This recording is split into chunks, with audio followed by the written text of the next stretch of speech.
Your Eminences, Your Grace, very Reverend and Reverend Fathers, esteemed guests. It's always a pleasure to be here. I'm a New Yorker, born and bred, so I love being in New York with my fellow Armenians. Even if, and excuse me if my teeth are chattering, it's a little cold, but I appreciate your patience in attending this event. I'm reluctant to begin on a somber note, but Armenians find themselves, as you already heard and you know, in a difficult situation. Even though 111 years have passed since the start of the Armenian Genocide, its reverberations continue to haunt us. And there's even a demonstration, as many of you know, right behind us. So it's something that we seem, those who say this is all stuff from the past, it's not from the past, we're living its continuation even now. And here in the US, you heard already the mayor of New York City has reversed the policy of his predecessor and openly issued a public statement on the genocide. The president of these United States has reverted this year to avoiding the use of the word to describe the events. Despite dozens of countries around the world which recognize what happened to the Armenians as genocide, denial by Turkish organizations, and the Turkish state continues to interfere on all levels of life, here and elsewhere. International law has failed in providing any true remedies for the Armenians and has failed time and time again in preventing the genocide of other peoples. So never again, which we heard before, remains just a phrase. Meanwhile, the presence of Armenians on lands historically Armenian for millennia shrank with the war of 2020 and the final attack in 2023 by Azerbaijan, which led to the ethnic cleansing of Artsakh, internationally known as Nagorno-Karabakh. The Republic of Armenia itself is in a precarious situation. Parts of its territory have been forcibly occupied by Azerbaijan, which periodically lays claim not only to a corridor through southern Armenia, but also to the remainder of Armenia, which it calls Western Azerbaijan. In other words, the existence of the last sliver of historically Armenian territory still populated by Armenians, and the lives of those Armenians is now in question.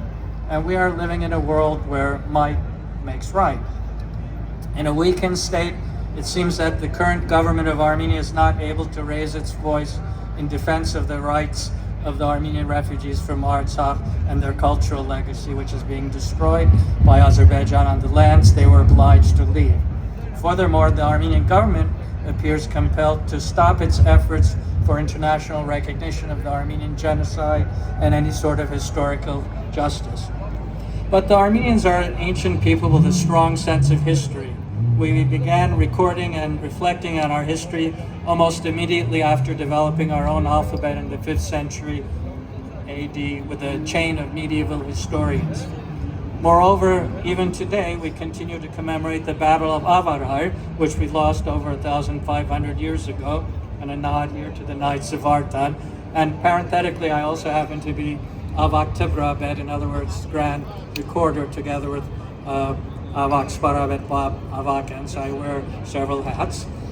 So there's no doubt that we will continue to commemorate the terrible events of the Armenian genocide and do our best for Artsakh as well. If the Republic of Armenia is unable to raise its voice internationally for a period of time, the Armenian communities in the US and many other parts of the world do not face the same constraints. We can be the voice for those who are silenced.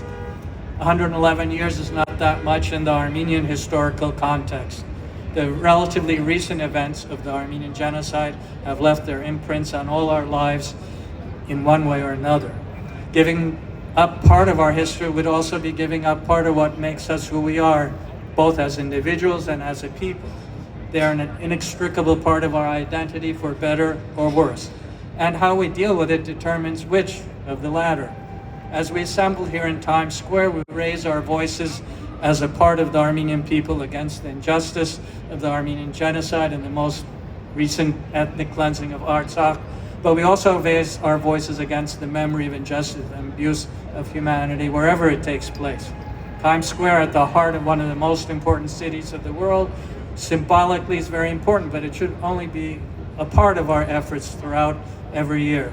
We must not falter, because our unique experiences can give us both the understanding and the motivation to continue this struggle.